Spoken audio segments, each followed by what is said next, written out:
What is up, everyone? Welcome back to another episode of your favorite sports podcast, Shirts versus Skins.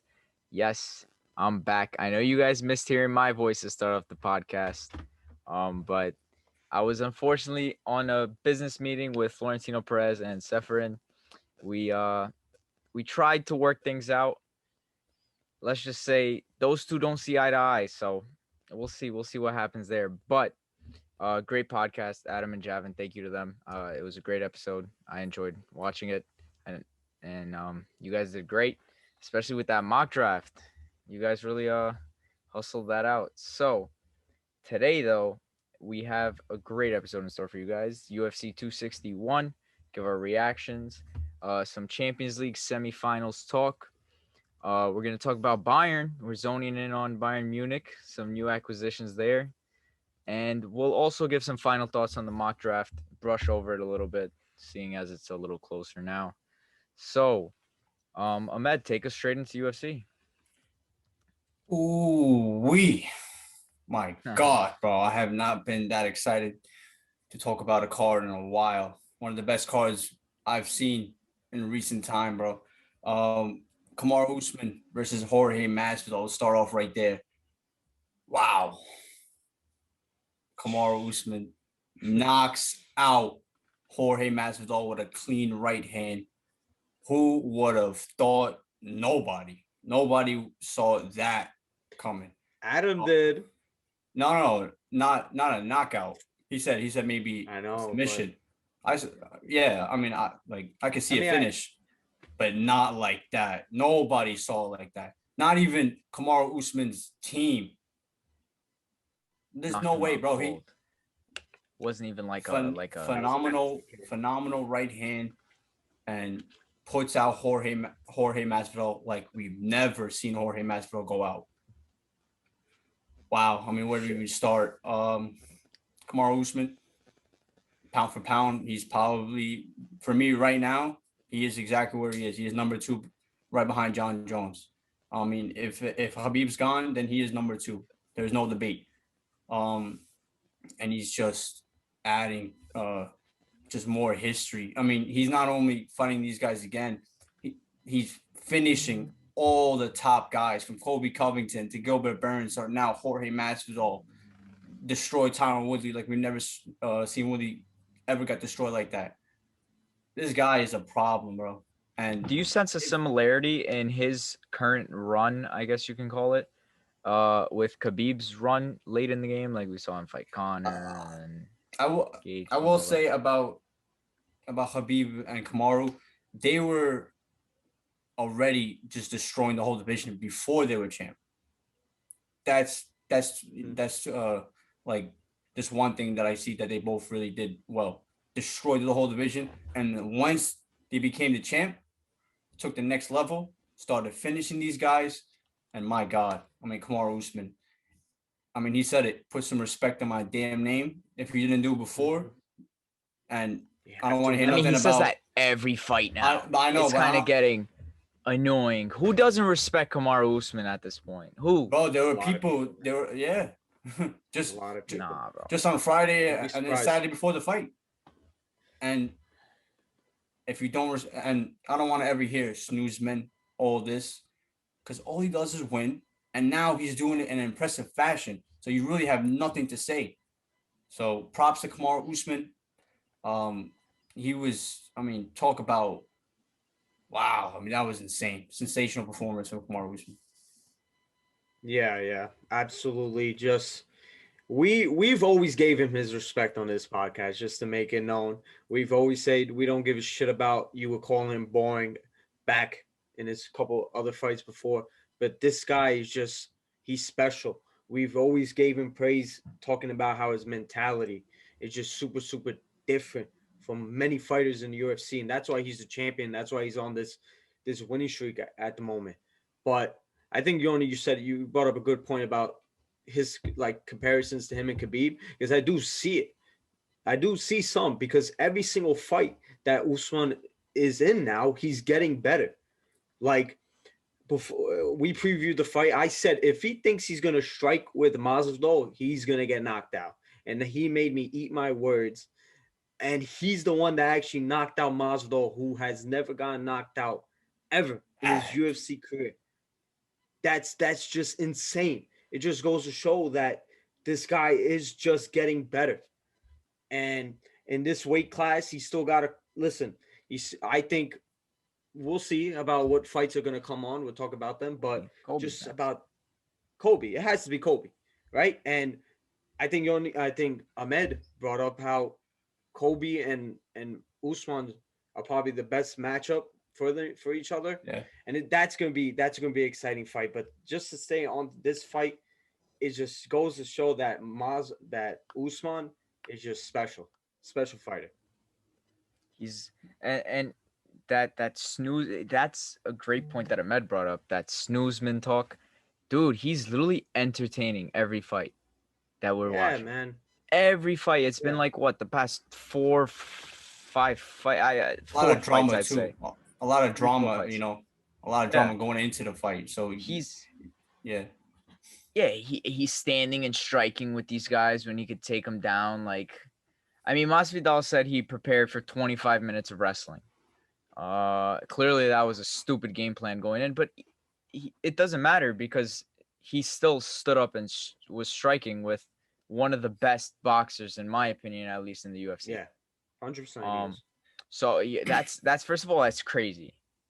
Like, It's insane. to use that game plan against him, and then to do it effectively is just a completely different thing on another level. And just a reminder, in case everybody doesn't realize, he's only 33, man.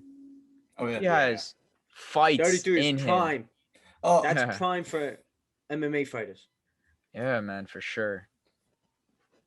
just two things. First off, on the striking, like I said before, that takedown threat that makes you a way better striker, and we're seeing it time and time after it all over again. Obviously with Khabib, they don't want, bro. They know if they get taken down, it's a wrap. Same kind of thing with Usman. So they have to, you know, focus on that way more than the striking. And I think even Masvidal said it. He thought that he was going in for a shot. Perfect right hand, like obviously when Khabib called Connor, it was on a low fake shot, overhand right. This one was a little more straight right, but it was because of the threat of the takedown. These guys, bro, if you're a wrestler first and you get that striking down, it's pound for pound greatness, and we're seeing it right now. Yeah. And just the other thing, he is 33 and he is in phenomenal shape, and he can probably fight like 5 or 6 more times if he wants. And he is very active too. That I think we should give him a lot of praise for that. He's very active for a champion. But I don't think that he's going to be here for a long time. I think that he's probably got 2 or 3 more. That's my opinion. And I don't even think that's a hot take. I think he's on a 14 fight win streak. He'll need 3 more to beat GSP? No, I think it's Anderson Silva. 16 and 0 to start off a career. I mean, that's greatness right there. So if he could do that, still maintain being the champion, he can walk away, no problem. Yeah. I was gonna ask you, like, do you think that's a good idea? But I think in context, we have to realize this is fighting. Like, this isn't like soccer where your body takes some sort of damage. Like, and the these training guys camps should try are not easy. Yeah, that's what, Trevor Whitman said Kamaru Usman warms up for 45 minutes.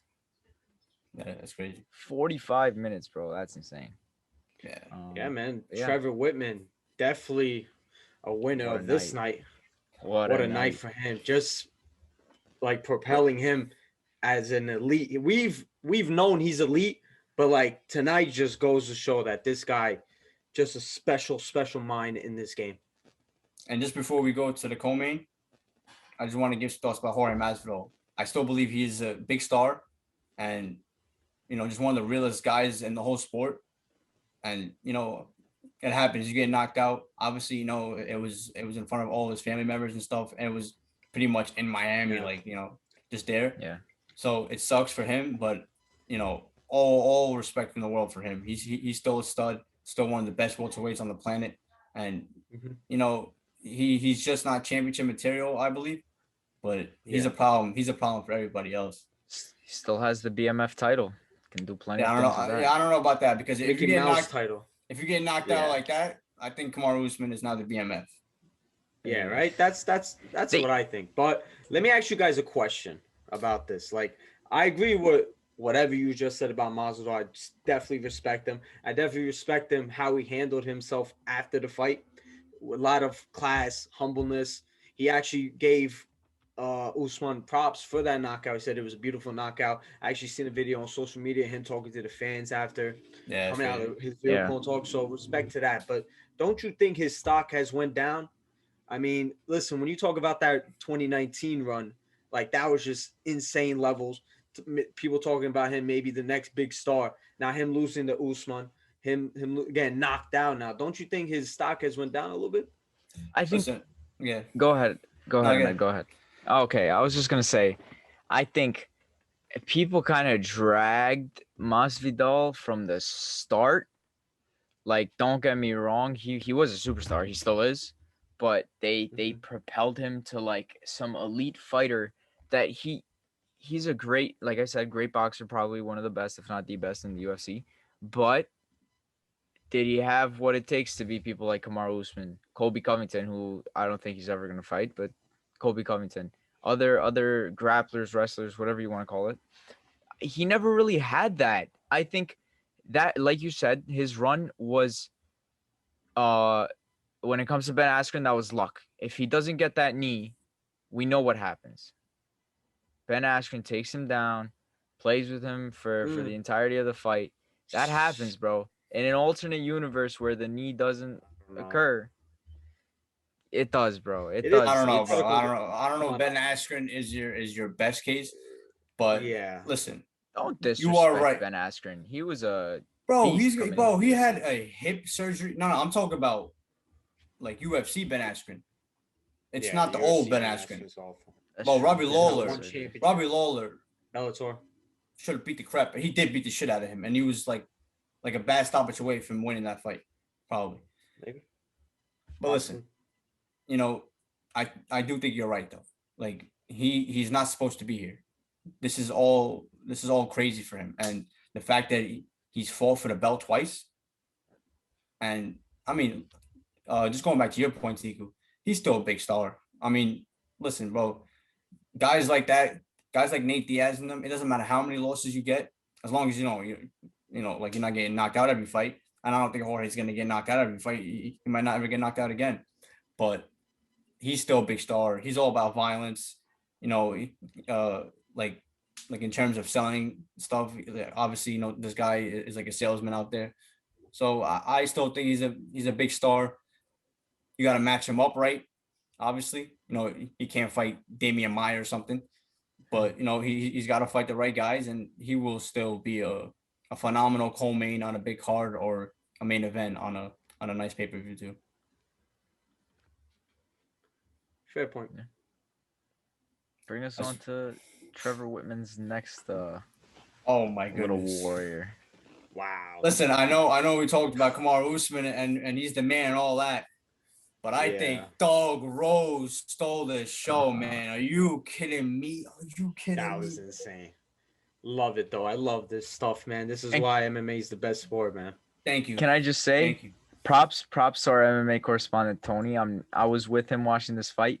Right before the kick, this dude goes, "Yo, head kick knockout right now." Listen, and boom. I'm not even trying to hit on him, but he screams like a million things before every fight.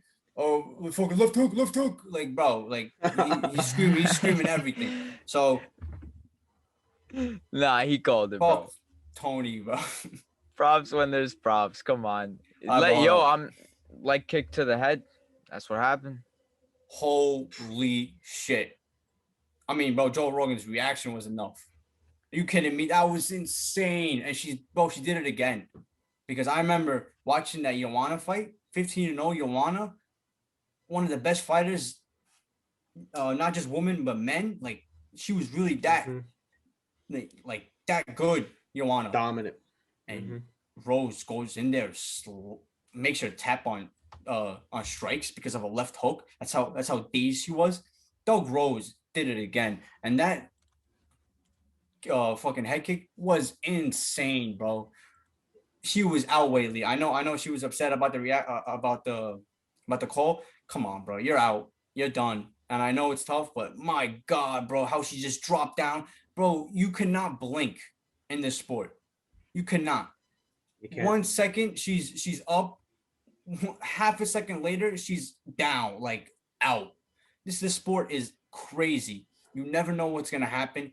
Doug Rose is the truth. Are you kidding me? And all respect to in the world for Whaley, 21 fight winning streak coming into that fight. Ends under what was it, a minute and like 18 seconds, all gone because of a phenomenal head kick. Slept it bad. Yeah, that head kick was absolutely perfect. If you ever wanted to learn how to do a head kick knockout, you watch that video right there. And it was just goes to show, it just like symbolizes who Rose is, like just somebody that comes back tough as nails, just special. And her being the first woman to reclaim her belt in the history of UFC, just What? she's Yep. yeah, Oh definitely wow. insane. I remember reading that during the main event and stuff, and I was just like, that's insane, especially in So a women's division that we really give a lot of credit to, for Dana being the number one guy and propelling this whole fight game. Ironically. Yeah. speaking of Dana, though, I don't think that he was happy about this. I know he loves Wei Lee and Yeah. that huge market in China.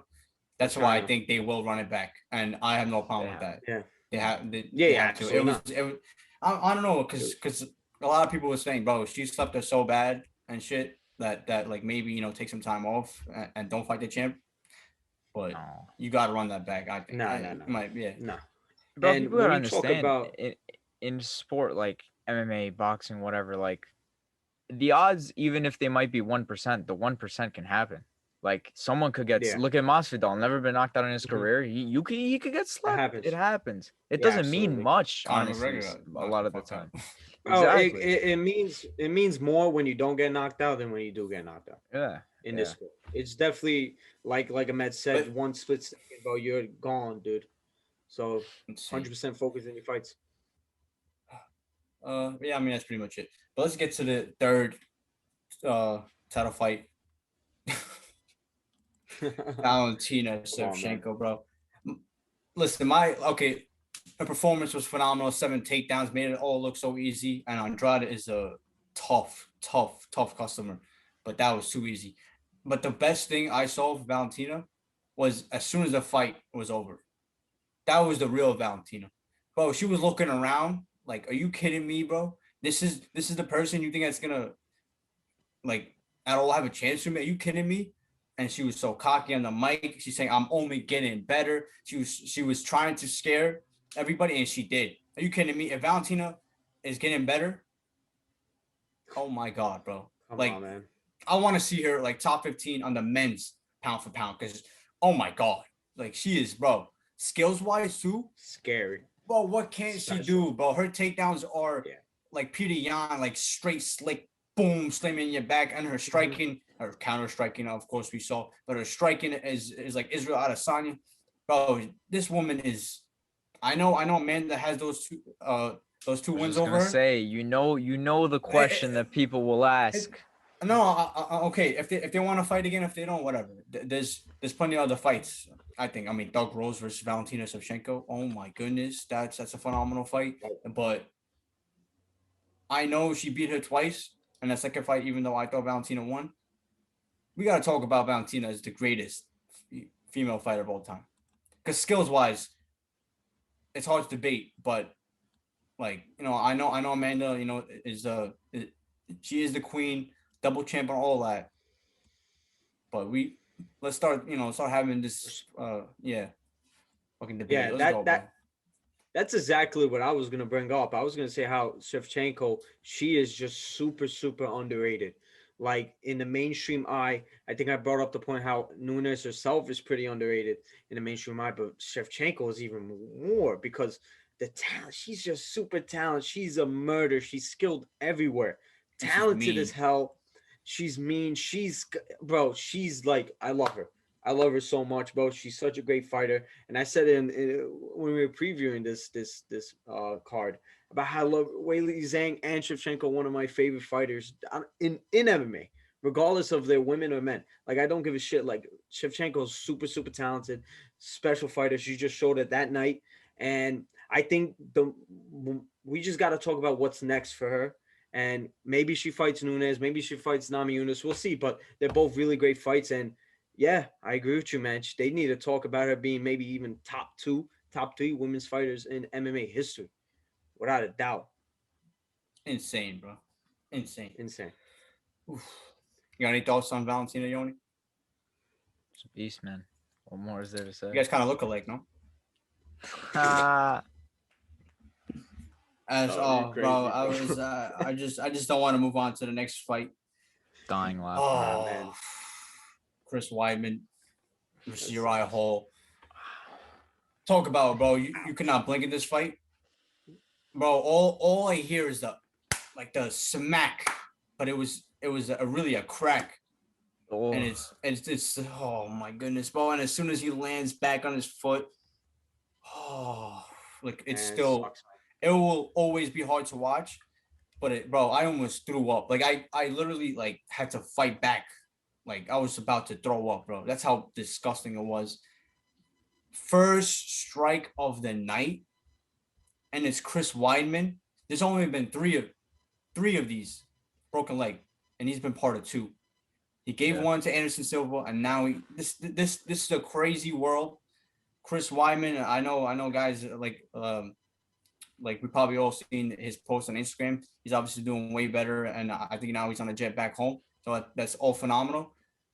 But my God, man, how do you even step back in there again? How? Dude I has think- a steel rod in his leg now, dude. I think Anthony Smith said it perfect. We do this all just for some cheers and stuff like that. Obviously, some money, but some cheers.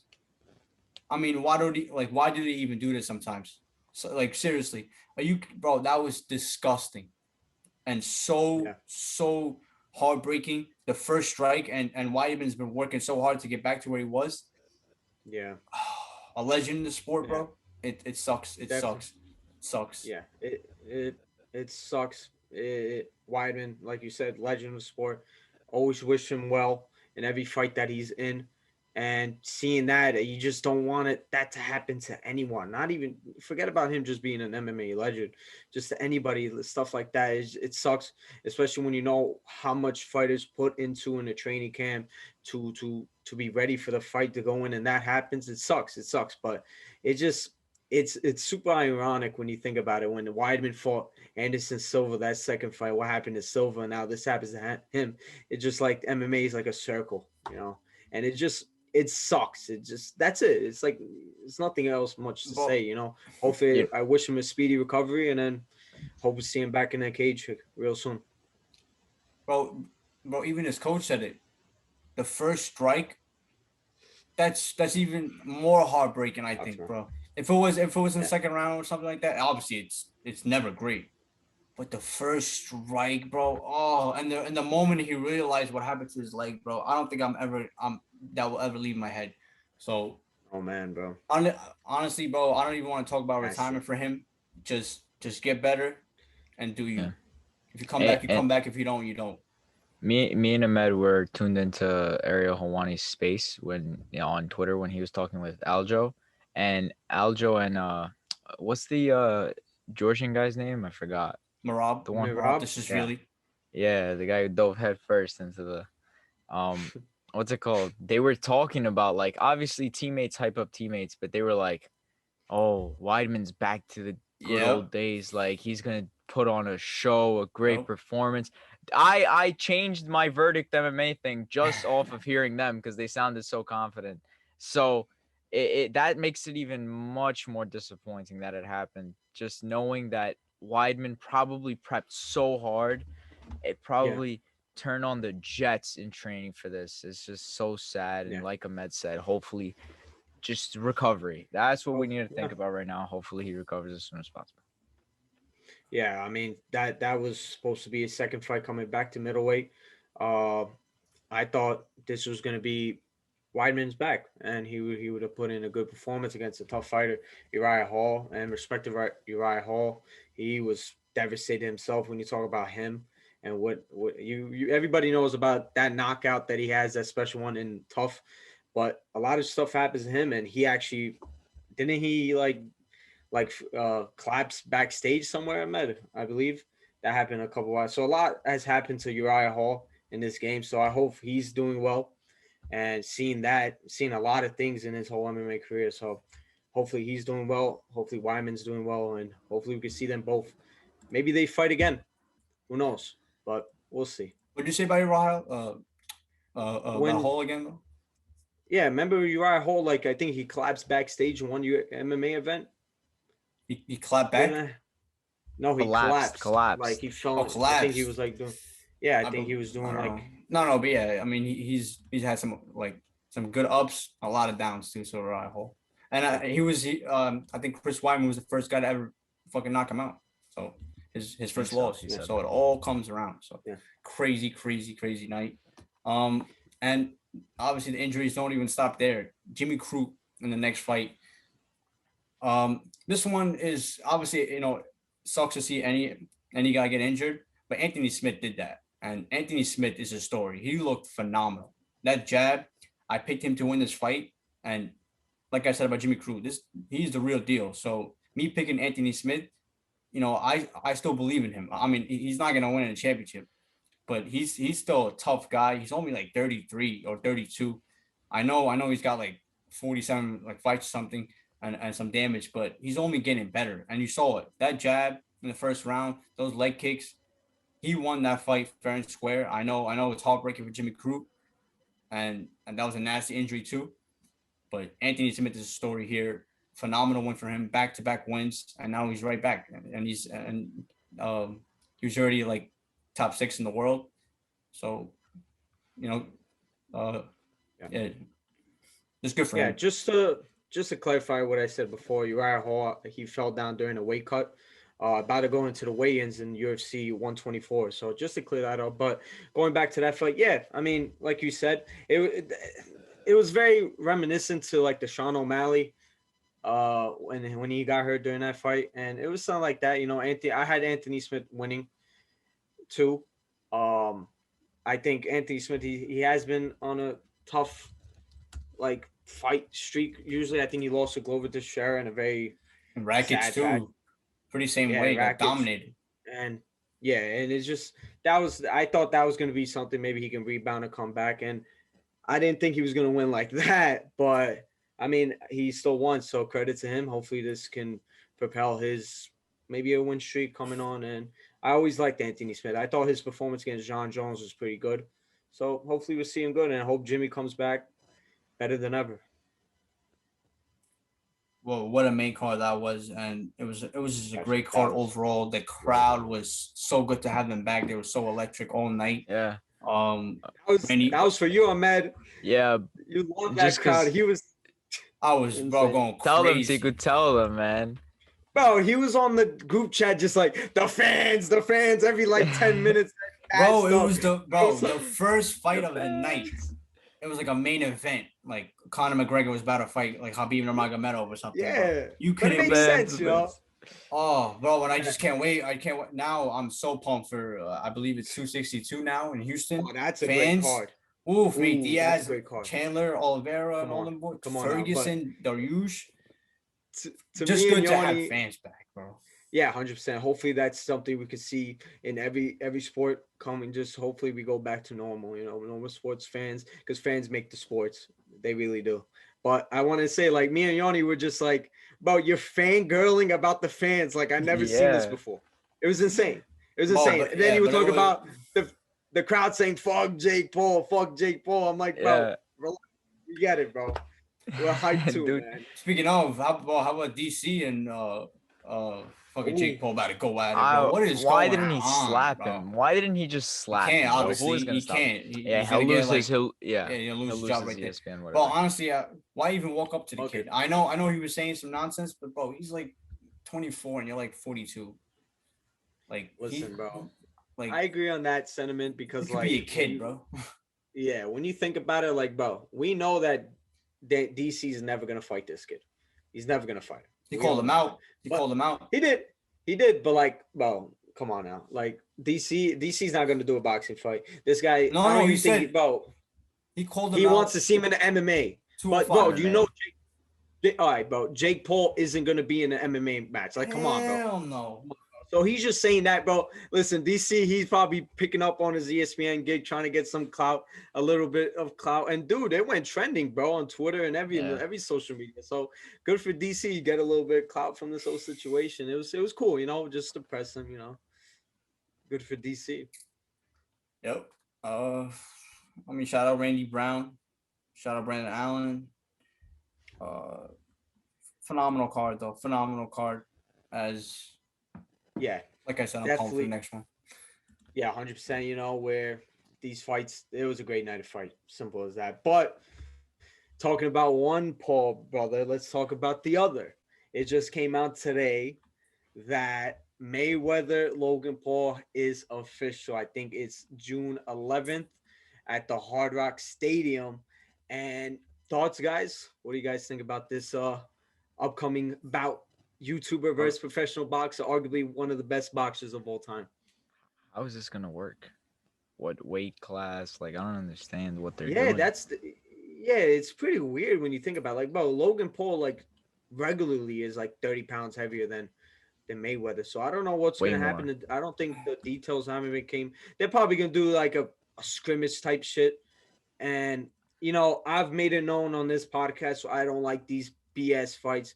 It's annoying, but I do respect both of them for getting their money, bro. Simple as that. These Logan, the Paul brothers are just good for them, man. They're making a lot of money off this boxing stuff, and people are gonna watch it, man. When you talk about Mayweather, like I said, one of the best boxers of all time, him fighting a YouTuber. If you would have told me that 5 years ago, I probably would have been like, bro, what the fuck are you saying?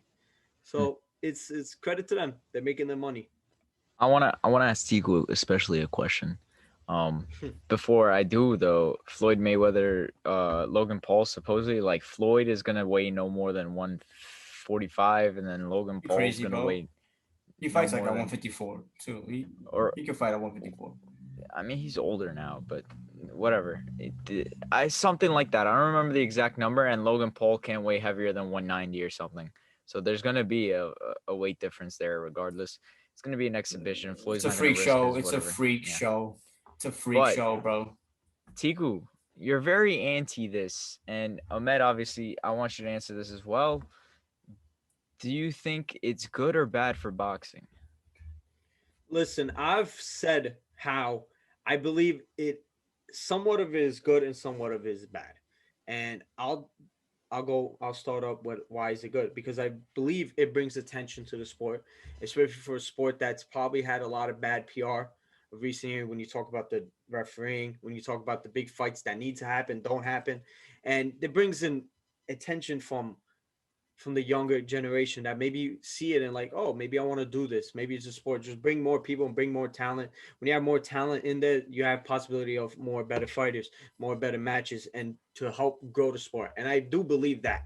But me as a purist, I just can't get behind it when you talk about real professional fighters that came from the mud, that have trained every single day since they were a kid, going to amateur fights, doing this, to when you talk about the past, to guys like Muhammad Ali and stuff like that, and you just see these YouTuber kids that have a little bit of clout to come in this sport and then just think they're the biggest shit. Like this guy, Jake Paul, thinks he's a legit boxer, bro. He walks around like he thinks he's a legit boxer. You look at his social medias, you think he's a legit boxer, but dude, you're not, bro.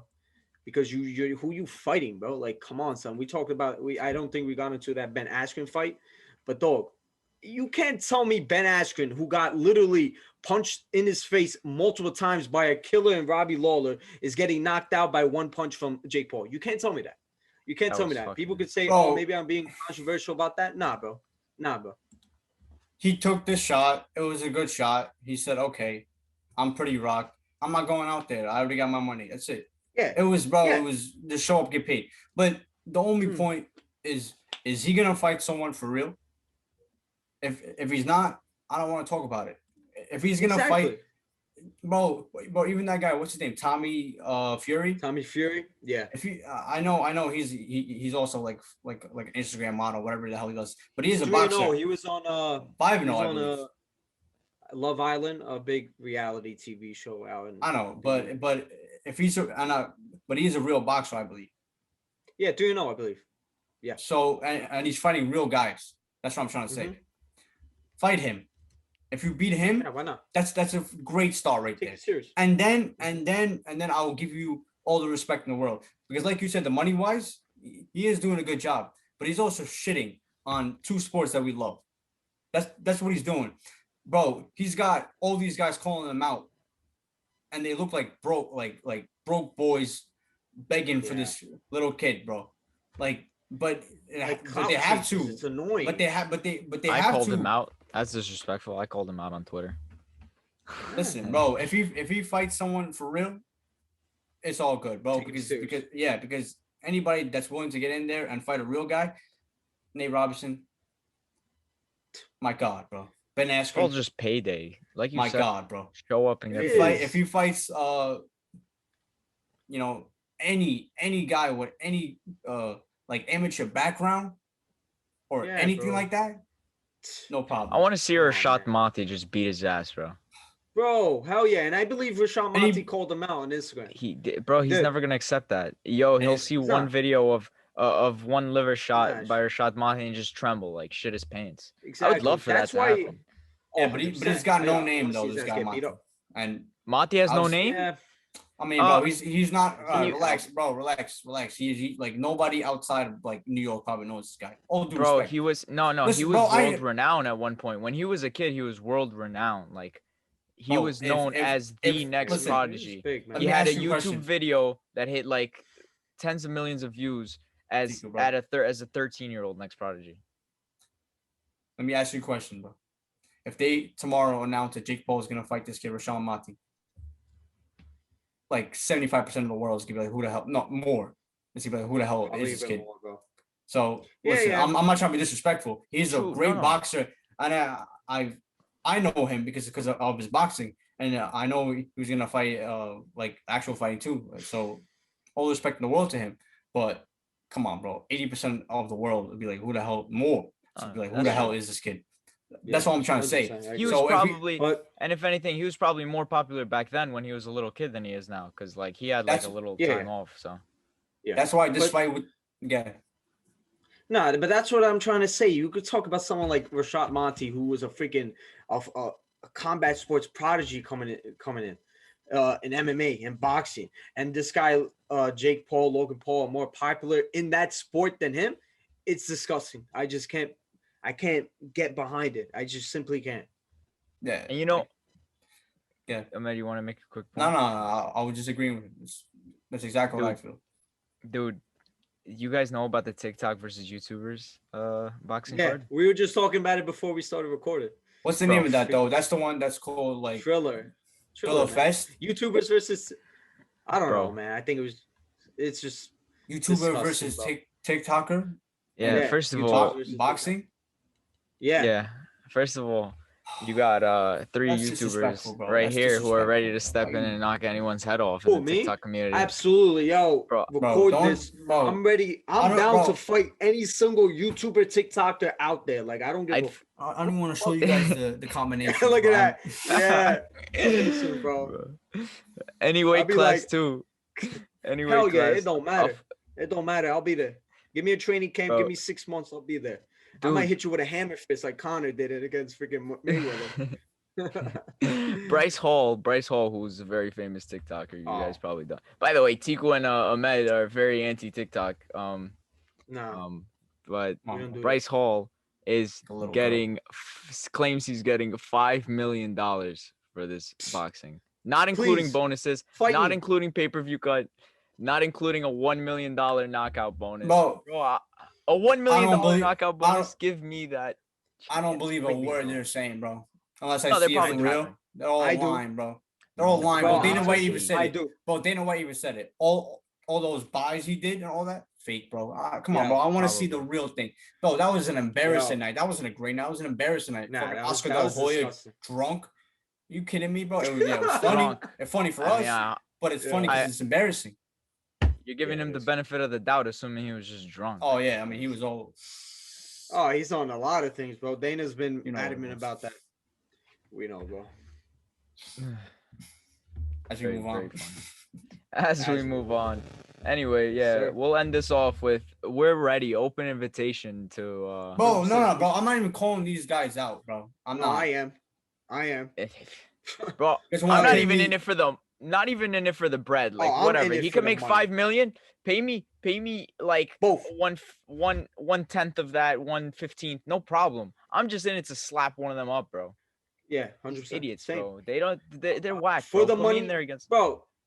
Connor said it, bro. Just beat up people and get paid for it. Put me in there, bro. For real. Oh, yeah. Mhm. As we but move yeah. on, right? As we move on, going on to before we get into Champions League semifinals, let us talk about Bayern Munich.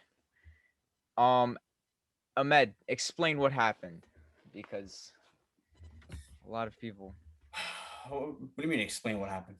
explain what happened. Just what's going Oh, on with To Bayern viewers, Munich. man. Come on now. Like I've said before, Hansi Flick will be the coach of Germany. I said this maybe 2 or 3 Not episodes. Juventus. I said Bayern Munich need to look for a new coach. Pains me to say that. Hansi Flick, like I said before, talk about a 1-year stretch, total domination. One of the best 1-year football runs you'll ever see, ever. And it's going to be extremely hard to replace it. But we did, and we made it official today. Julian Nagelsmann, FC Bayern fan as a boy, knows the Bundesliga by heart. We've seen what he does in Europe with a lesser team. Julian Nagelsmann on a 5-year contract, I believe. So a young coach, like finally Bayern Munich gives the coach a long-term deal. We'll see what he does. It kind of reminds me of Pep, a young coach, and then now we'll see. But he's got to, we expect the Bundesliga. Europe is where we're going to see what he does. But Julian Nagelsmann, I know you guys love him. He's my manager now, my guy. We'll see what he does. Let's go, bro. Just Nagy. another case of Bayern Munich stealing from their own league. This is what Let me ask you a question. about. Let me ask you a question. Is Julian Nagelsmann, if you were to give me the top 3 best young coaches on the planet, who are they? Julian Nagelsmann, and then probably Ryan Mason is the only one I can think of that's a young coach that I know. But he is the best young coach on the planet, you would say, right? Yes. A lot of teams wanted him, right? You know that. Mm-hmm. Of course. What are you trying to say? We got, like Pep, one of the greatest coaches right now, one of the best coaches right now. That's what you're supposed to do. He happens to be in the Bundesliga. He happens to be German, speak fluent German, so it's phenomenal. It works out perfect for us. Oh, and by the way, he's always said, I wanna be at Bayern. Yeah. And he's grown up a Bayern fan. What are you trying to say? Yes, it sucks. It sucks for RB Leipzig, but who cares about RB? Like, they are like the trash of the Bundesliga. They're not liked in Germany. Trust me. Yeah. I know. Rocco has told us plenty of times that he just hates them with his soul. So if anything, we did we did Germany a favor, and we did ourselves the best thing we could have done. Trying to replace a all-time great coach like this, Hansi Flick, on a great run. You do it with the best young coach on the planet that a lot of teams wanted anyway. So I don't get the point you're trying to make. Look, no, hold up. This is not a point that I was trying to make. It's just a conversation I think that should be talked about. It was Facebook, by the way. Get your social medias right. It's you're right when it comes to Nagelsmann. Bayern Munich fan says he wants to coach Bayern Munich. Obviously, that's what's gonna happen. There's no foul play in that. But it is fair to say that in the Bundesliga, rivalries seem to be pushed aside. It feels like teams don't want to win. It feels like they give up. They say Bayern won it and that's it. Lewandowski going to Bayern should have never happened. Obviously, I think it was a free, if I'm not Free transfer, one of the incorrect. greatest Yeah, deals of all time. yeah. But Upamecano, like, what the hell? Like, and it's not just these guys. There's plenty of other cases. Bayern just keeps on raiding the Bundesliga. Not to Bayern's fault. It's not Bayern's fault. It's the other you're teams. okay, but you're acting like Barcelona doesn't do the same, or Juventus. They don't though, because there's competition. Real Madrid, and Barcelona don't do that. They don't do that. Griezmann going to Barca was super shocking to me. And what? It wasn't shocking to you? That doesn't happen. Summers shocking. What are you talking about shocking? But it doesn't happen though. That's it's an outlier. There's a graph, and this is Griezmann's transfer to Barca. It's an outlier. It does not happen. You don't see it happen. Bro, you're acting like they don't sign great players from La Liga and make them. Dani Alves. Not from Real. Right. I'm talking about Barcelona. But not from Real. They don't sign players from Real Madrid and they don't sign players from Atletico. Oh, yeah, but now you're comparing. So now it's RB Leipzig. First of all, it's a release clause. If we pay it, he's ours. Like, it's over. Yeah, exactly. Yeah, like, I feel like I don't know what you're trying to say. And then for Upa, like, bro, we paid him 40 million for a young center back. That's a great deal. They could, they could have sold him to any other club in the world. It just so happens that he probably wanted to go to Bayern anyway. Yeah. And then now he bro, we're doing what any great club in the world does. So I said there's no foul play to Bayern. But you're trying to shut I'm saying league. these other teams. When teams, do it, bro. What are they doing to prevent Bayern from winning the league? Nothing. What have they ever done to prevent Bayern from winning the league? Nothing. Listen, I think you guys I think Yanni especially. I think when you look at you can't attack Bayern because they just run so well. They have the power. They have the financial power specifically. I know, but the reason why they're doing this stuff because they've been run so well throughout the past 20 years that they're in this position to be where they are, to have that financial power over teams. You talk about they getting Upamecano, dude, it was a release clause. And when you talk about getting Nagelsmann, they have to pay 30 million for a manager. So they're just so run well, man. It's nothing you could do. I mean, listen, we poke fun on the Bundesliga all the time. We do. But I always give credit to Bayern that they're just such a great organization. They have brilliant footballing minds there that they're able to do what they're doing right now. So I can't attack them for what, but it makes sense. You're getting good players. I'm asking you, what are Dortmund and RB and back in the past Schalke doing to prevent Bayern from winning the league? Because Schalke were winning leagues and now they're getting relegated because of how financially poor they have ran their clubs. So they have to do that. They're not there. They have to. No, it's not Bayern's fault. I'm saying, that's exactly. That's their fault, and that's club's fault. And the reason why players are leaving because they can't afford it. They can't. What other league do you see this happening in now? Italy. Right now, Italy's probably the worst. We're doing it. Italy's probably the worst. It's happening in fucking La Liga. Bro, there's teams that you would never expect to get relegated. Where are they now? I think like Sociedad. It's not even in La Liga or something like that, I believe. Or Espanyol. Malaga. Espanyol. Malaga was in a Champions League semi-final 7 years ago. Mm-hmm. Now they're not even, bro. It happens every league in the world. But I feel like you need to understand that the big rivalry, but you don't really see that with like Atletico and Real Madrid. So I disagree with you on that. In La Liga, you really don't see that. When you have the big rivalries, you don't see players going from Barca to Real Madrid that often. Of course, you had occasions like Luis Figo, for example. But when you talk about look at Atletico and Real, they don't really do transfers together. They really don't. The only big transfer I've remembered is probably Marcos Llorente. He sent to Atleti on a loan, but they probably didn't think he was going to be as good as he is. They didn't give world-class players away because Morata. But the thing about the reason why you don't see that because Atleti have power. They have financial power that they can at least compete with them. In Germany, you can't say that. You can't. That's because Bayern are run so well. The financial power. Yeah, I can't attack Bayern for that. I really can't. But it's That's great fair. to have That's fair. Julian Nagelsmann. I know you guys. I mean, bro, I saw like Spurs fans were like Yeah. upset They they didn't wanted get that. him. Are Spurs you were like in for high him. or Yeah, drunk, they bro? were in What for him. do you mean in for him? In for him They what? were. They were. They If weren't Hansi in for Flick him didn't, doesn't mean they were gonna get him. yeah, but if Hansi Flick didn't leave, Why what were would his he go options? to Tottenham? First of all, RB Leipzig destroy Tottenham, bro. No chance. No chance of Tottenham. There's a slim Maybe chance. you There was a slim probably chance. There United. was a slim chance, bro. Maybe Juventus, but Mhm. not Maybe. not Tottenham, bro. Stop it. Out of here with that shit, bro. Shout out Hansi Flick, man. We've gave him a lot of credit on this podcast. This guy, his year, he had a sensational year, even though pandemic year. And I'm gonna keep saying that one leg. It makes a difference, Ahmed. I don't Yeah, give bro. a shit. A2. He is Like he is what, bro? he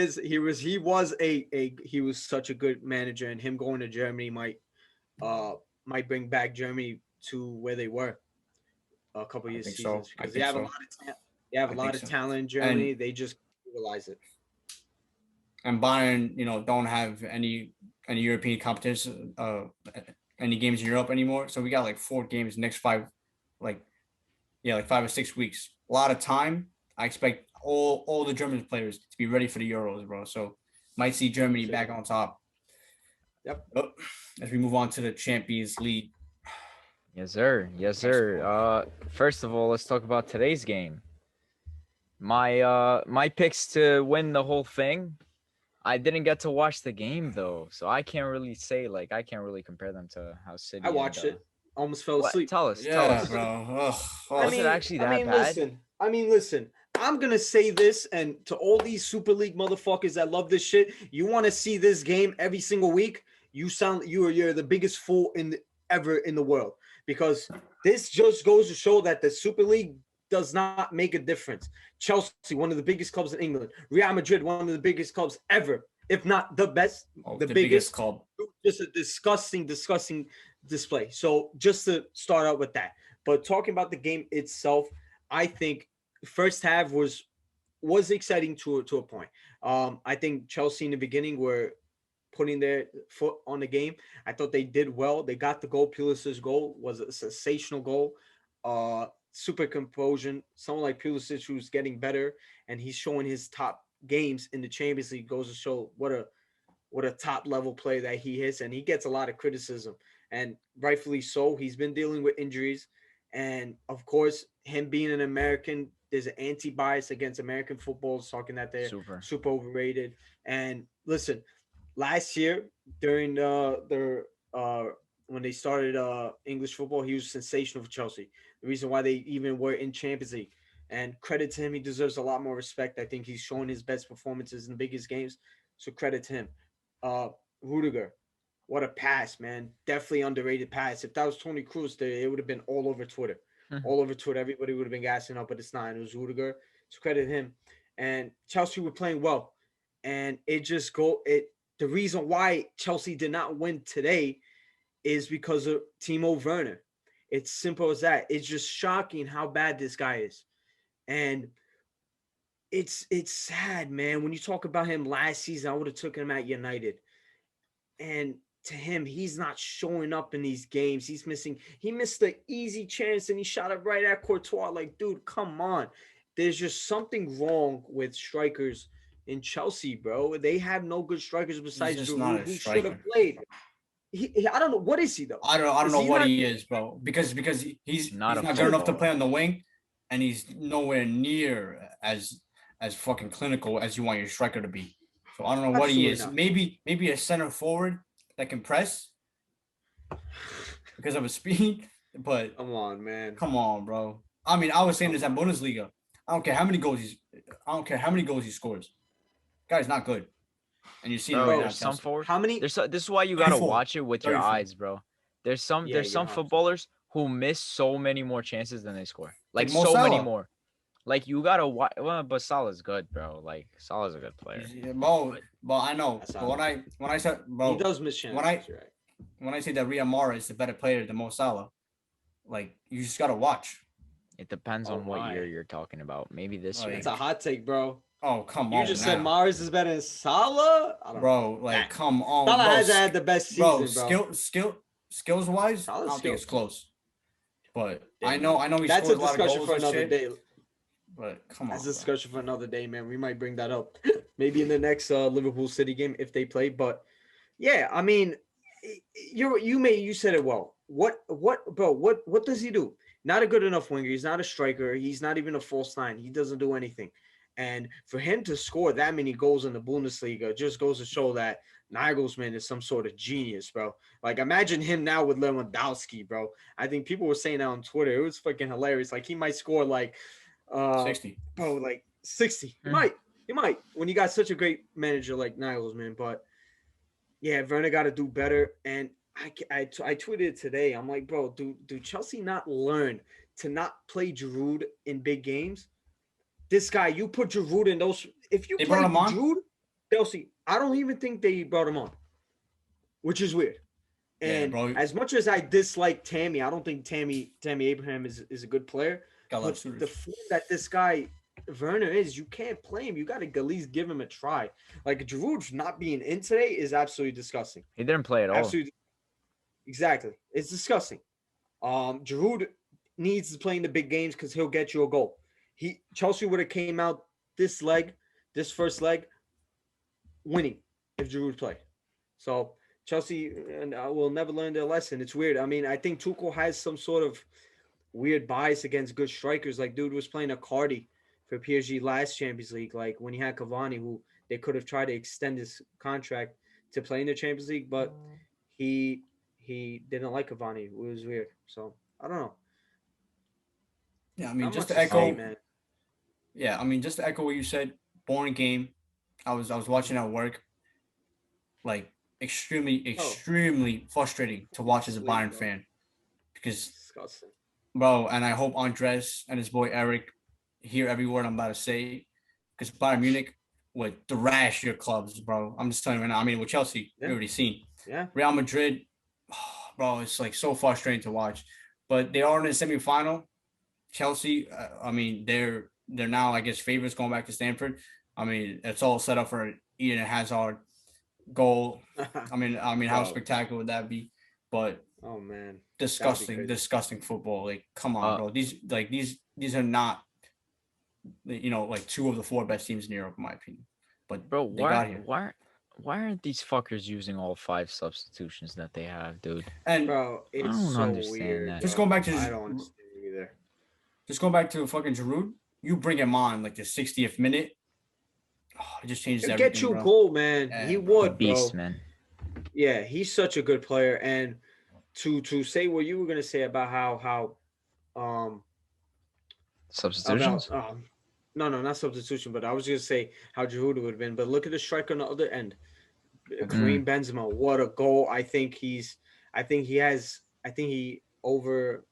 got more goals now than Ronaldo in the Ronaldo? Champions League since he left. And that just goes to show how underrated big body Benz is. He's a dog, bro. And credit to him. He's such a good player. Showed it today. What a DZ. great goal. Yeah, bro. Yeah, that's your boy. But yeah, it was weird, man. I felt like the technical setup from Real Madrid was super off, especially in the first half where, bro, Conte was just freaking free run up the midfield. There was nobody there. And if they had probably better service and finishing from Werner, they should have been at least 3 goals up early. To be honest, they had super counterattacks. It was looking super dysfunctional playing that 3 at the back with Marcelo playing as like a wing back. It was weird. It was weird from Real Madrid early on. Why are they playing 3 in the back without Ramos? What's going through this guy's head? I don't know. And they got lucky with a 1-1. They got super lucky, man.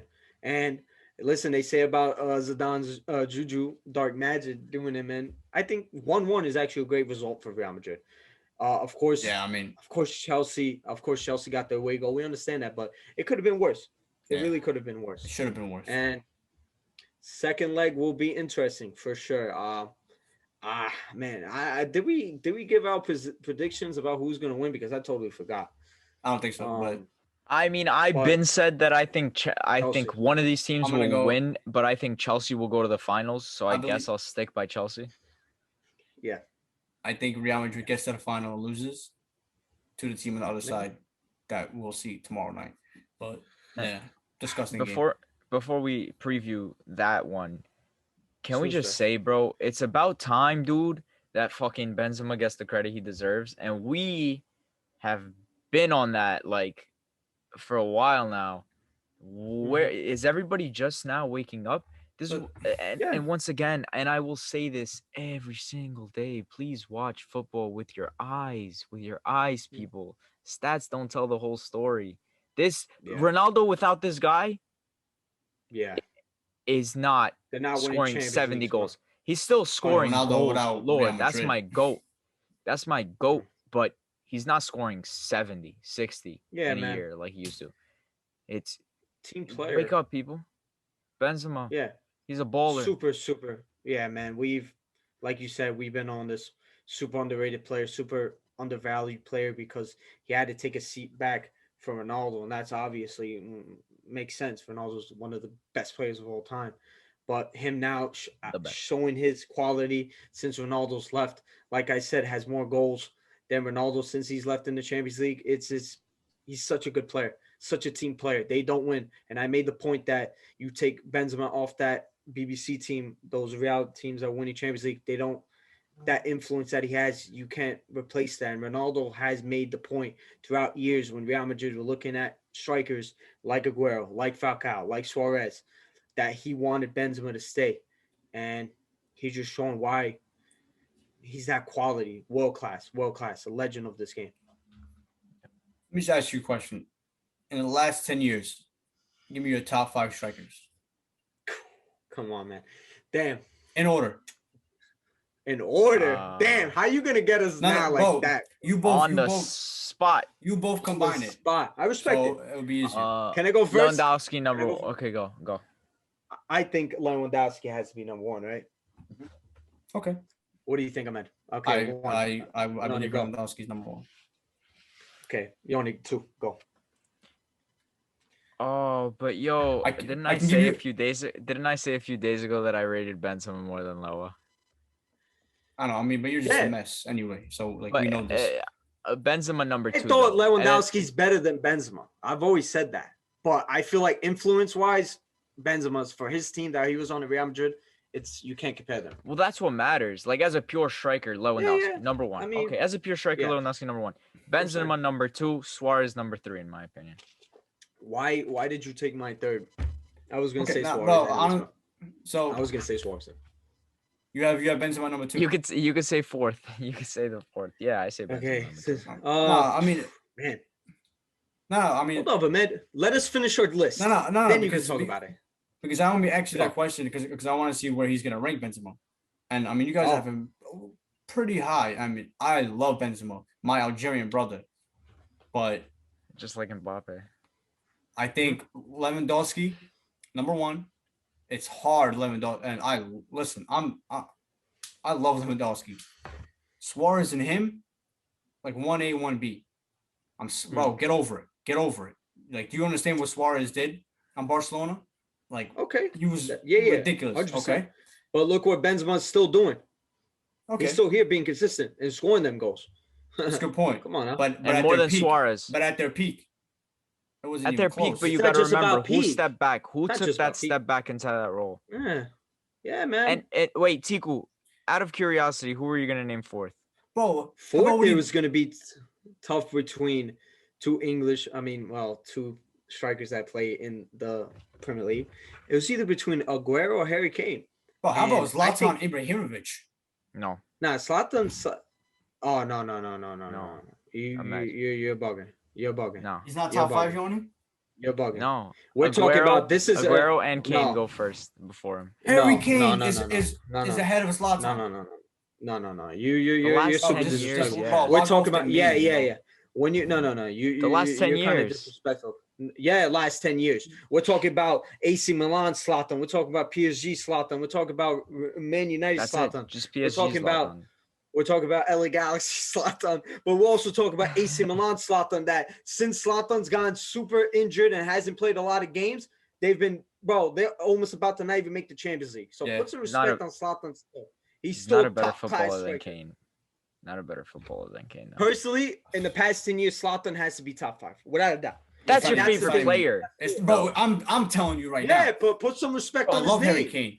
He just got really good like 2 years ago. I have to put Aguero. What? Harry Kane got really good 2 years ago. He became a world-class striker. A world-class striker. Not your. No, maybe because you weren't watching. Maybe because you weren't watching. Bro, I watch as much as I can, and it's enough. Trust me, it's enough.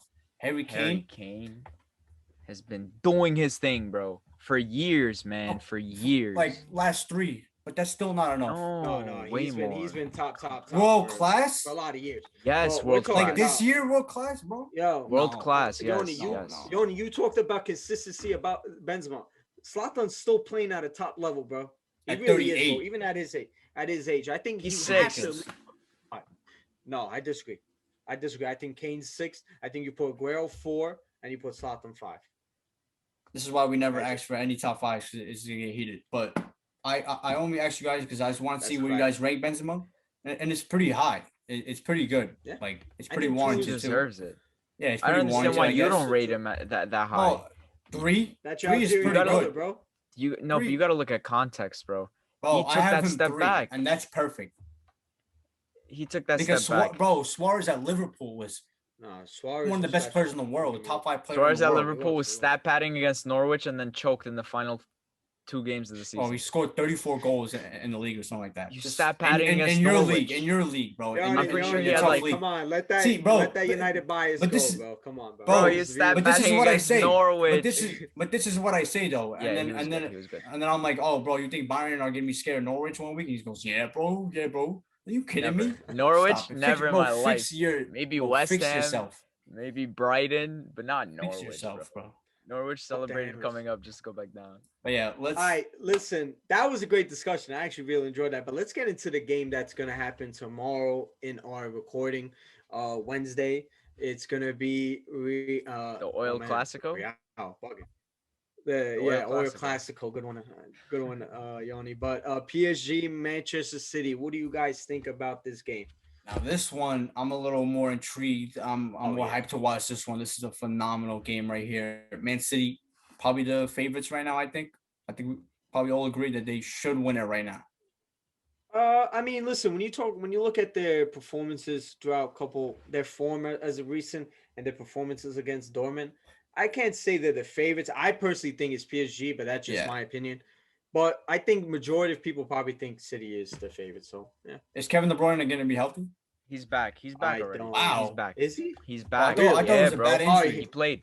No, he played in the final. He played in the final. In the League Cup final. So he hit up the Pep's doctor? Unless I'm shot, dude. I think he played in the final. Yeah, I don't know. Did he? He did. He won't be starting. I don't think he should be starting. To be honest, if he's not 100%, is the first game in Paris? Dude, he started in the League Cup final. Final. Oh, then I take everything I said back. What's the first leg? Is it first leg's in Paris? First leg in Paris. I like. Matt, you like being away? You like being away first, or you like being home? I like being away first. You out of your mind, bro?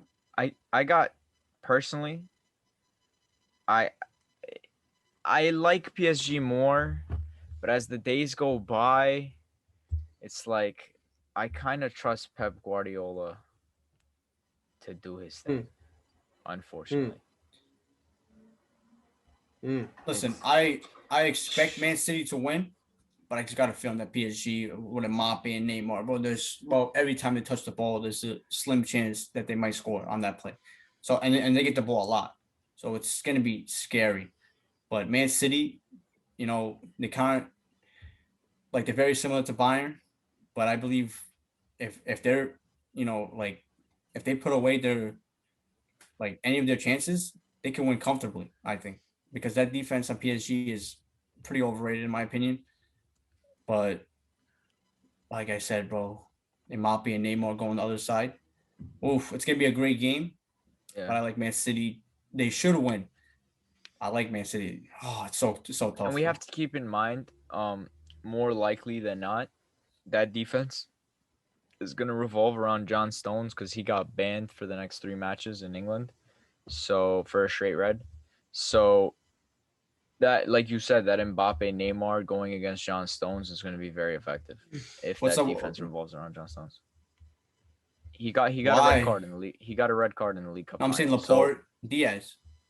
Yeah, but it's been Stones. He's gonna rest Diaz, them. He's gonna saying, he's gonna rest Didn't one of Laporte them score for Stones. in the final? Yeah, but Yeah. do you understand what I'm saying? He's gonna rest one of them Yeah. because Stones has 3 games where he's not gonna Yeah. play. Okay. So he might as well get a game in the Champions League, and he probably will. He trusts Stones. It's not like he doesn't. I'll put Fernandinho in there, but whatever.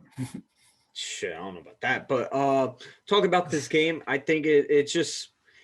I think what's more important is PSG and their health situation. I think Mbappe got injured recently, and it depends on his health. But I believe he will play. Marquinhos will be back, so that's a huge.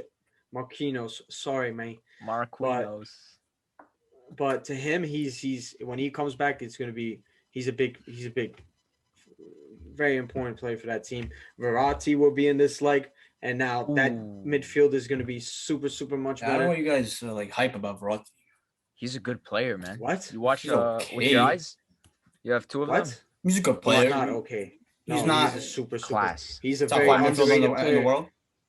Top 5 midfielder in the world. I don't know. You got to. Why do you jump to top 5? There's 3 top... midfielders per team in the world. Top 5 is the elite of the elite. Bruno, KDB, Pogba, etc. Whatever. Your Kimmich and your Muller. He said Bruno and KDB. KDB. He said Bruno first. That was hilarious. It wasn't in order. It was hilarious. But it is Bruno first. Really anyway, that was hilarious, bro. It is Bruno first. I would call Verratti world class. He is world class. Very, very good player. And he's just getting underappreciated because he plays for PSG and he plays in France. If he's choosing to stay there.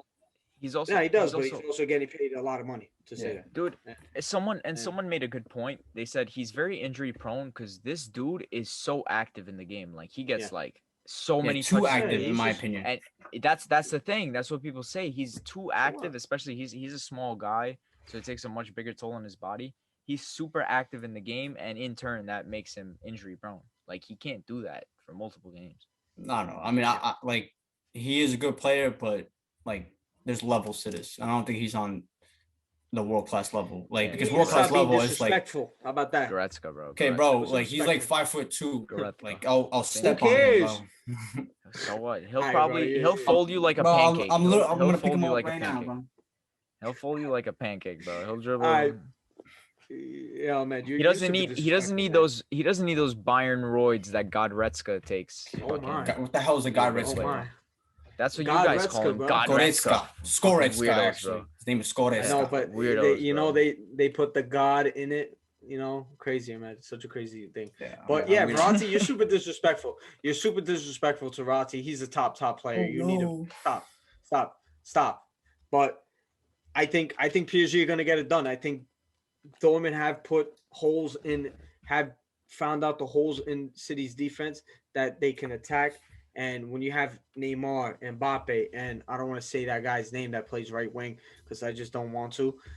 With Verratti back, with the defense looking better, when you have Champions League, Keylor Navas, I think PSG will go through. I agree. I mean, I just see that PSG, bro. They're so scary. Man City should win, but it's such a opposite game of Real Madrid Chelsea already. Like. I'm just so pumped to actually watch this one as a neutral for the first time in a while. I mean, Bayern PSG was interesting, but okay. Yeah, am I neutral, bro, in that one? Wake up, bro. Kid is, bro, he's not here right now. Oops. He's in the clouds somewhere, bro. Yeah, that pretty much. So I got PSG going through. Ahmed, what did you say? We love getting these predictions. I got Man City, bro, but even though I don't really give a damn who wins, bro. Yeah. The usual. PSG, maybe City. Maybe actually, PSG. Bro, Man City, bro. Riyad Mahrez getting that Champions League. Oh, there it is. Then he's like bigger than like your whole club at this point.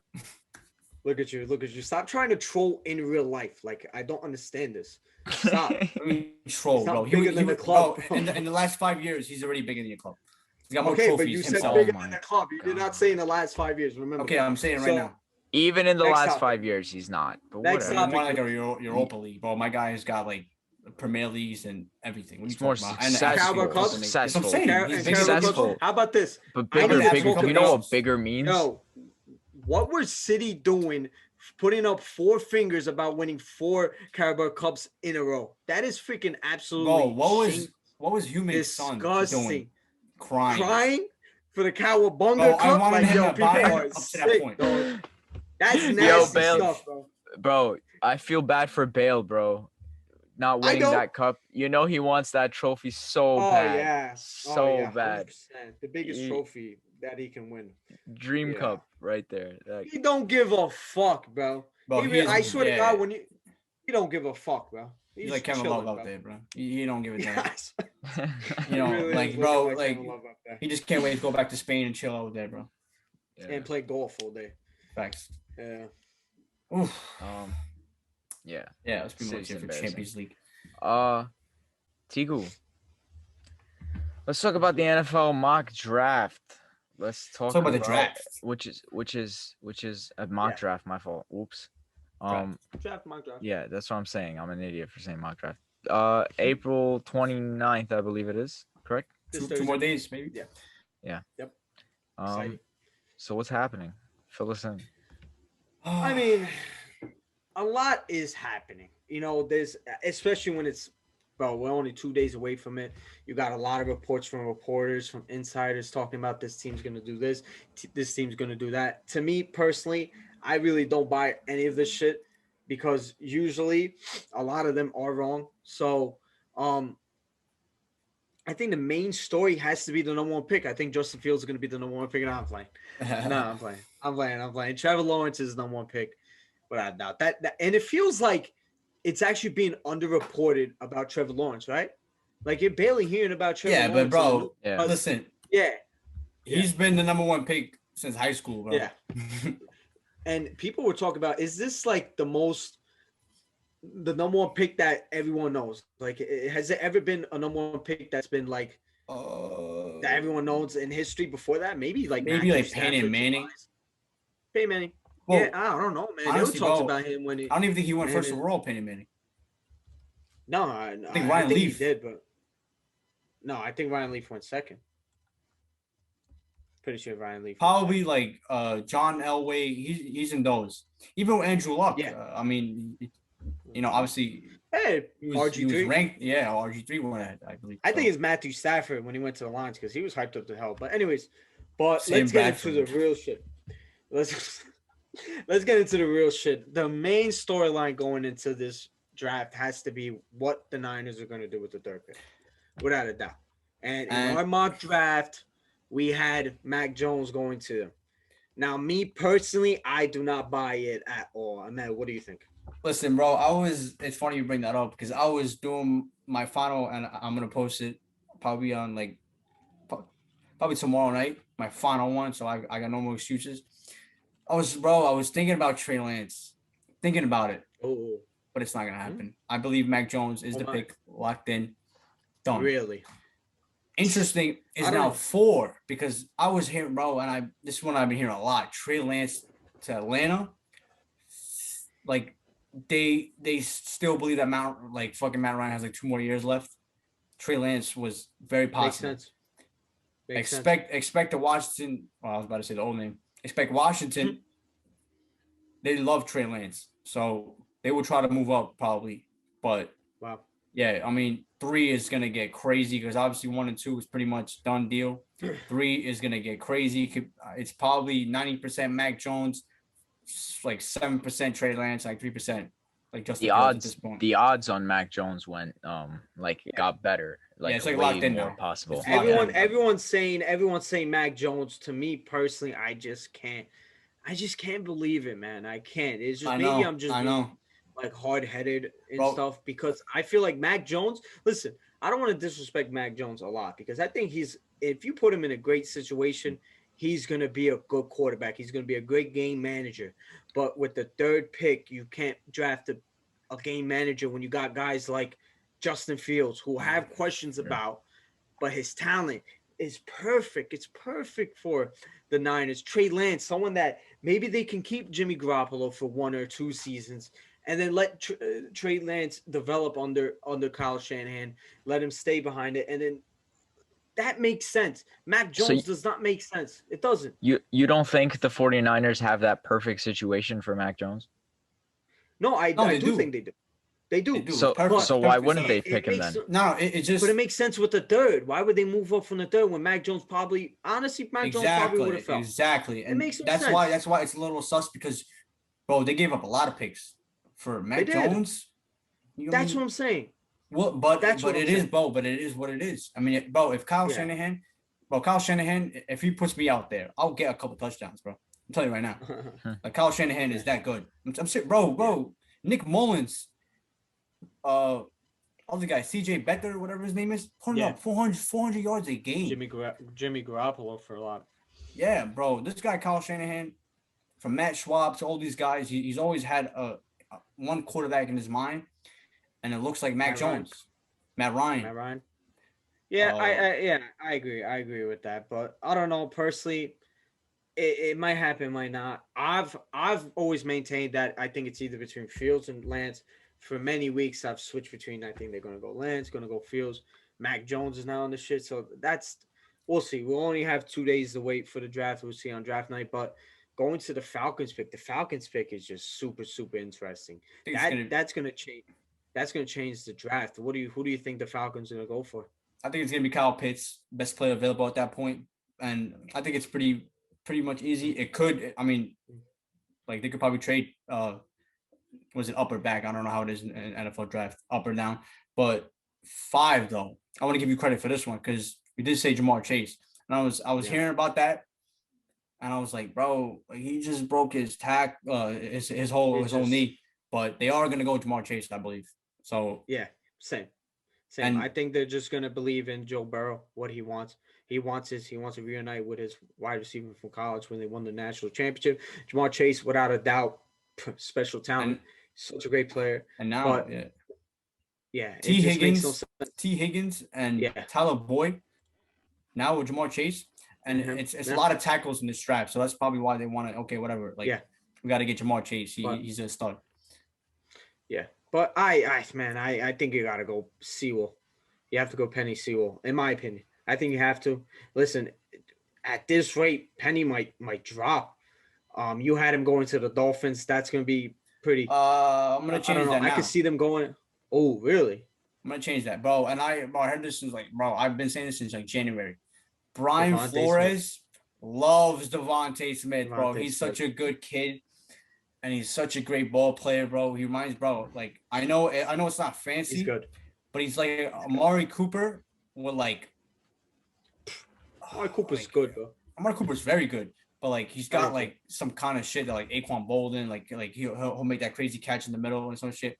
The only thing is about his weight. If he gets his weight good, he's gonna, for me, best wide receiver in this draft. I love Devontae Smith since freshman. Really? Actually, bro. I love this, bro. Devontae Smith is the truth. No, he's great. I think he'll go 6. All 3 of them are great. Penny Sewell. All 3 of them are great. Penny Sewell dropping, bro. And that means Rashawn Slater is going to probably drop 2.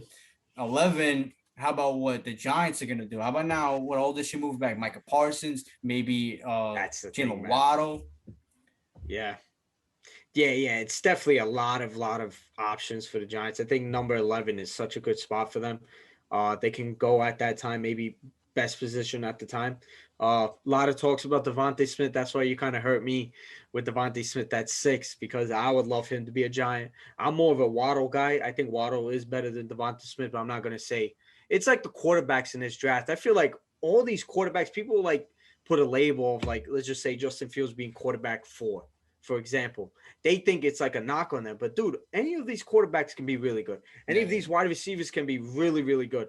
And if we got Waddle, I think Waddle is a better fit for the Giants. But, dude, give me Smith all day. Now, when you talk about maybe if like Penny Sewell's there, maybe Rashawn Slater now, that changes a lot, man, because I feel like we're not gonna go O-line, even though I think I would personally, because we got a lot of guys that we drafted last year that are now coming in. Matt Pratt, we drafted a guy from Oregon. I forgot his name, but I don't know. I personally would go offense. If not, I would go Micah Parsons because Micah Parsons is special. He's such a great player. Such a great player. So I can't wait. Draft night's gonna be insane. Draft night's gonna be Any insane. chance of the Giants trading back? I mean, I personally think that would be the best choice. Is to trade back, get a couple picks, and get maybe a Quiddy Pay from Michigan. Get a defensive end from that we can get in the mid first round. Yeah. Do I see it happening? Maybe Joe Judge changes Gettleman's mind. Gettleman has never traded back in his life as a general manager. So maybe Joe Judge changes that. We'll see. I think, I mean, I saw obviously in the Chris Sims mock draft, I think he's got the Patriots trading up with the Giants. That mock draft was awful. Yeah, it was a little weird, but for, I mean, it's like his opinion on players. But for me, and what I'm hearing is that the Ravens, they want a true wide receiver. And if Jalen Waddle or Smith is open at 11, they've got 2 first rounders this year, I believe. You trade that with a second next year and a third, maybe in like, but it works like that, bro. 2 first rounders. I'm telling you right now, like Giants should make that move. Yeah, I agree. Maybe if we go to like 27 would be good. Yeah, but 27-31. Yeah, that's their picks. But I don't know. We'll see. I would like to trade down. I would love that. Do I see it happening? No. Regardless, I think Giants are in a good spot at 11. I think a lot of teams will be calling, and a lot of teams might be coming up. Maybe guys that want to get Justin Fields if he falls. People talk about Justin Fields being in the mid tens. That would be crazy. There might be maybe the Patriots. We had talks about the Patriots. It's going to be crazy. That's why I was saying when we did the mock draft, crazy shit happens all the time. All the time, dog. Like, don't believe these mock drafts that these so-called professional insiders do, because the majority of the time it never happens. It doesn't. Bro, shit always changes last minute, man. Yeah, man. Last minute calls are always like impulsive things and things that are at the heart that people like just they go away from the norms and all that stuff and they jump at what they feel in their gut. And that's what makes drafts super interesting. And don't sleep on a big trade of a quarterback. Maybe like Deshaun Watson. Ooh. Maybe get still Russell Wilson, Matt Ryan. Ooh. We'll see, bro. I think that could change everything. Candidate. Yeah, but I don't know if that happens. Deshaun Watson, we know the situation that he's in. He probably I would have bet 100. I would have bet, bro, that he would have been traded by now if it wasn't for all this stuff. But sure. I don't know. I don't think a big name quarterback will be traded. Maybe a guy like Jimmy G would probably be dealt with. I think he would be a good fit in New England. Reunite with Bill Belichick. They got a lot of good wide receivers now. I think, we talk about the Falcons. This talks about Julio Jones getting dealt. And now, going back to the Falcons, do you think that news coming out, does that affect their draft pick? Maybe they do go get Pitts because but they're probably going to lose Julio. Yeah, but a lot of people were saying that why Kyle Pitts is going to be so unstoppable is because you have Julio Jones and Calvin Ridley. And now Kyle Pitts I know Todd Gurley is obviously not what he used to be, but he's still Todd Gurley, I guess. So if you have all those guys, then it's a scary offense. But if you take Julio Jones, I guess then you gotta, I don't get it then. Then trade back and then and just get like a Jalen Waddle or something. Listen, and get more picks. Kyle Pitts on a big board. He's number 2 on my list, right behind Trevor Lawrence. He's such a great talent, dude. Just an amazing player. But I just don't like the fit with him in the Falcons. I don't think that's just like a luxury pick to get someone like him. When you talk about the overall structure, I think personally Falcons should go quarterback. Do I think they go quarterback? No. The second option should be trading down. And do I think they trade down? No. It makes no sense to have all those weapons and then you have Matt Ryan who's on the end of his career. It makes no sense. You still have a great team. You have Calvin Ridley still. And Julio, of course, he's older. He has injury issues now, but Still this is good. probably his first season. I think Julio's still the best wide receiver in the NFL, without a Yeah, doubt. when he's I healthy, think he yeah. had 1 year. Yeah, he had 1 year that was unhealthy. I mean, you could say his age is this, that, but I don't know. I think, man, this draft is going to be insane. I know, bro. Draft's gonna Yeah, be insane. this draft is like vibes like 2014 when Johnny Manziel all that. So Oh, it's man. gonna be Cool. it's gonna be a great Yeah. draft. Tune in So, Thursday. Ahmed, you asked me about the Giants. Number 2, I think we already know what's number 2. Zachary Wilson, baby. And listen, Ahmed, you know, from months ago, I told you Zach Wilson's my guy, and I think he's going to be a good pick, even though going to the Jets might be worrying for me. But number 23, what do you want at that time? And who do you think is the most realistic option then? I want O-line. Mm. And I think they want O-line. Because what Robert Saleh wants to do is he wants to build those, like, obviously first the D-line, which he's done a pretty good job at, and his name Sheldon Rankins or something like that. So doing a better job, and we already got a lot of big boys on the D line. Now O-line, you put another great guy, obviously already with Becton. That's what I want. A big, strong guy so we could dominate both lines. That's how you win football games, and obviously helps fucking Zach Wilson. So, I mean, I would love for like Vera Tucker to be there. I don't think so, but you never know. Probably the best available O-line. Obviously, if like JC Horn or like Sertana there, and we have such a need for corner that maybe they go there, but no wide receiver in the first round, no running back. Yeah, probably no skills player, but an offensive lineman or a corner at that 23 pick makes all the sense to me. Yeah, I mean, I haven't heard with the mock drafts that I've seen. I haven't seen Jets really going for O-line. That's pretty interesting. And yeah, like when we were talking about the mock draft, this draft is super deep on O-line players. Great draft for that. But I've seen a lot wide receiver, not really, but running backs. I've seen Najee Harris. I see Travis Etienne going to the Jets. I think it would make sense probably going for like a D end. Maybe an edge player, maybe a Jalen Phillips if he's there. I like Jalen Phillips. I think he's super good player, and him going to Jets would be really good. Also, I don't know why, but they're looking at linebackers. Maybe they will trade CJ Mosley, and they really like the kid Zavin Collins, Tulsa, I believe. Yeah, he's good. So maybe it is linebacker, but edge is also a need. Obviously, we lost Jordan fucking Jenkins. We did get Carl Lawson, but on the other side, we need someone. So maybe edge, but I still believe O-line or corner. I have no problem with that. Okay, so let me ask you one more before we wrap this up. One team. Yoni, bro, you still there? Yeah, man. Yoni, I've been going through the 2021 NFL mock draft of CBS. You guys are similar to them. Yeah, but all right, Ahmed. One team that you think is gonna make a major trade up? It's gotta be Washington. Team. It's gotta be Washington or Chicago. Really? Either Washington or Chicago. But it's probably gonna be Washington, especially if Trey Lance doesn't go 4 overall. They're gonna look at a probably Detroit 7, Carolina 8. I know a lot of people talking about Carolina maybe taking a quarterback. I don't think so. I think Sam Darnold is their guy. No way. At least for now. No way. I know because they haven't signed Sam Darnold to that like 50-year option, but that's just for like more leverage to make people think that you want to take maybe a Fields or a Lance.